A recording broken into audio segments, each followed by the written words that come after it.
So custom build natin siya as a pan-touring na gravel. Parts natin is naka 1x12 ka na SRAM Apex Eagle 1150 yung kaset mo sa likod.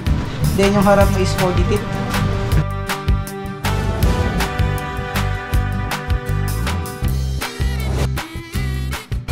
Bikezilla. Welcome to Bikezilla. Ito yung bagong bike ni Sir Jay. Hi, I'm Alan from Bikezilla. Nakilala ko si Sir Jay dati sa Missing Link eh. Missing Link? Missing Link Eastwood. Doon ako galing dati din. Bumalik ako. Andito na ako sa Bikezilla ngayon. Ngayong araw, bubuin natin yung dream bike ni Sir Dream Jay. bike, yan. Ito yung Marine. Dati kasi nawala yung bike mo eh. Ayan. Ito, meron ka ng bagong Marine 4 corners na frame set. Thank you. And bubuhin na natin yan ngayon. Yeah, bubuhin natin yan. Chromoly frame and fork, then through axle na. Ito yung latest na 4 corners. Kasi before when lumabas is quick release. Itong 4 corners pala is siya. Ang discipline niya is gravel touring. Then naglalabas sila ng gravel na pang race na bakal mga Nicasio Plus. Ito is mas siya, para siyang sa Surly. Compare natin siya sa model ng Straggler. Pang touring gravel bike. Iko-custom build natin siya as a pan-touring na gravel. Parts natin is naka 1x12 ka na SRAM Apex Eagle. So ang ratio niyan is NX cassette 1150 yung cassette mo sa likod. Then yung harap mo is 40 tip.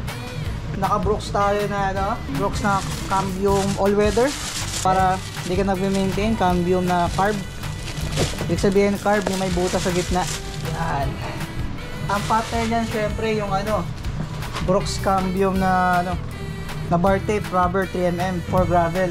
Meron tayong Brooks din, Brooks top tube bag na naka-screw na waterproof. Then ang handlebar natin is Easton na EA70 AX pang gravel din. Ito yung maganda rin dito. Hindi siya sa e-bike. So kahit mga load na kaya to. So suspension na seat post na Tadbuster. Wow. King Creek parang mga po yan. Thompson. Available lahat yan dito sa Bikezilla. Available yan. So isang ganito is 8.3 SRP. Yung gulong na gagamitin natin is bigay nila Surgeon is yung WTB Sendero. So ito more on off-road. So pag napunta ka sa mga bundok o mga off-road na daan, okay ito. May gagamit tayo ng sealant na WTB rin. May may brand sila ng gulong. Then may sealant din sila. So, dedicated para sa WTB. Yeah, pwede rin naman sa iba. Pero maganda to. Madali mag-select to. Yung chain natin na gagamitin for Eagle is yung FSA chain na 12 speed.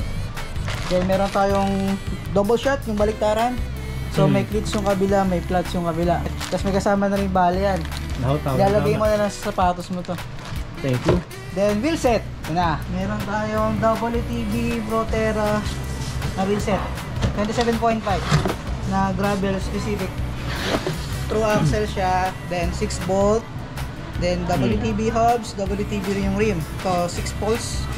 So maganda tong hubs na to. Hindi siya maingay. Yes, so, tahimik lang. Tama lang yung tahimik. Yung may ingay minsan, paglaspag ka na, hindi na magandang pakinggan. May iisip mo na. Oo. Mabigat. Simulan na natin. Yeah. Ito yung badge. Diyan lalagay. True axle. MTB pala yan, hindi pa yung ganito. Hindi siya yung pang-gets. Ang MTB lang, isang palyar lang. SRAM Apex Eagle. Ito yung dub crank. Apex 40 tip. Pasyente, Kev. Eagle. So, pag naka Shimano spline ka, itong SRAM NX. Pag naka XDR ka o kaya XD, gamit ka ng GX, yung higher version. So, ang ratio ng 10:52. Pag NX, 11 Shimano spline kasi ito eh. 11:50. Laki. Aawon ka na yan. Oo nga eh. Laki. Jaguar Pro LR2. Kasi parang siyang high-tech, stainless, tsaka aluminum. So, anti-corrosion, tapos maganda po ito, malakas. Itong wheelset ni Sir Jay is nasa 30,000 SR, 33 to be exact yung wheelset ni Sir Jay na WTB. So maganda yung hubs niyan. Solid yung spokes. So kahit mga high loads kaya.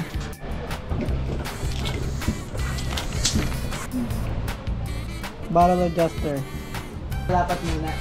Kumbaga wala pang sealant yan, nilapat lang muna. Yan. Okay. So, yung tamang paggamit ng sealant, so pag naka 650 ka, pwede mo lagay ng 90 or 100 ml. After 3 months, pwede ka mag top up lang kahit mga 70-60 para ML. lang meron ulit. Meron lang maintenance nito. Okay, sige. 100 ml kaya kayo.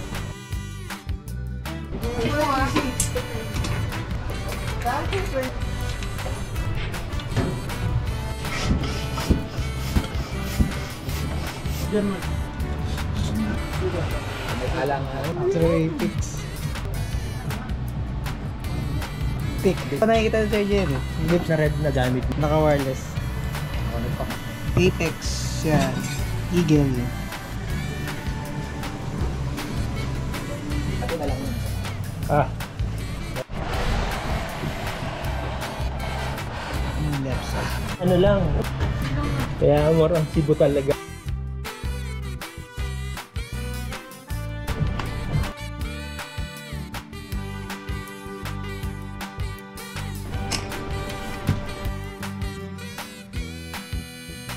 Diba meron tayong Cambium din, ganyang kulay. Brooks. Oh. May isa XPLR eh. Pero pwede namang i-brake. Gawing ganito. Ito sa B-screw. Yung tamang tension ng B-screw dito sa RD ng mga SRAM. Kaya dyan. Para matono na maayos. Kasi pag hindi ka gumamit na ito, hindi mo matotono maayos to eh. Kaya may kasama lagi yan sa RD pag bumili ka. Kahit sa mga wireless, may kasamang guide yan. Double shot, 1. Okay. Yung kabilaan, lahat tsaka ano. Ayan, mabenta sa amin yan eh. lagayan. Yan, cellphone and power bank. Ayan, naka-screw.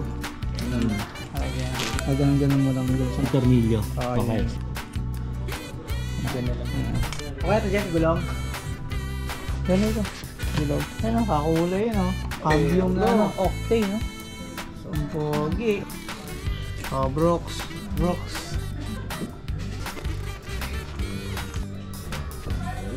Saglit lang, naging marathoner akong Ironman. Kaya nung dumating ang Ironman sa Pilipinas. 58 below kaya? 70 plus ako. 70 plus? 75. 75. No. So, 3 bars. 68 to 90. Ito yung medium eh, nakakabit. Dalawang ano yan, tool dock. Depende kayo sa weight mo eh, yung suspension na ilalagay. So, meron tayong soft, medium, firm, and yung extreme. Ito, nabibili to separately. Itong dalawa. Extra soft, tsaka yung ano, extra firm. Pero may kasama siyang ano, tatlo. Naka-install yung medium. Then, may soft na ano, yun, dalawa yung dot. Doon na tayo sa medium. Medium, tsaka firm. Bilis lang ba ikabit yan? Madali lang yan. Ano, magaling Ayan lang. pala eh. Tutulak mo lang yan. Tapos matatanggal na yan. Tapos Ayan. palit lang. Ah, easy lang yung galit. Ayan yung tension. Yun Okay. na. Yung rubber. Oh, Ayan, no? Pwede sa mountain bike sa e-bike. Pero may isa pang klase na ito yung maliit. E-silk naman yun. Yung mas maliit na version yan. manager ng Tesla. Sa drop bar naman, taas lang naman yung hawak eh. Madali. Okay. Pag pababa ka, o yung off-road, dito umawak ko lang.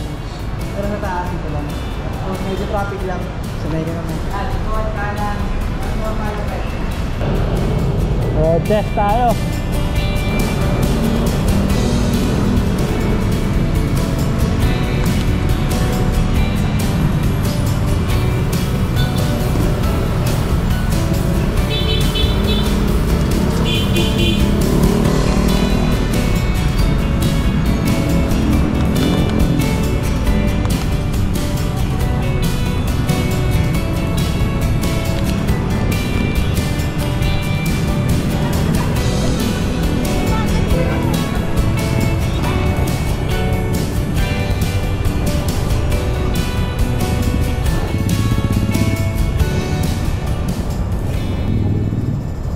Alright. Tapos na sa engine. Baba ko lang ng konti yung... Buwan. Oo.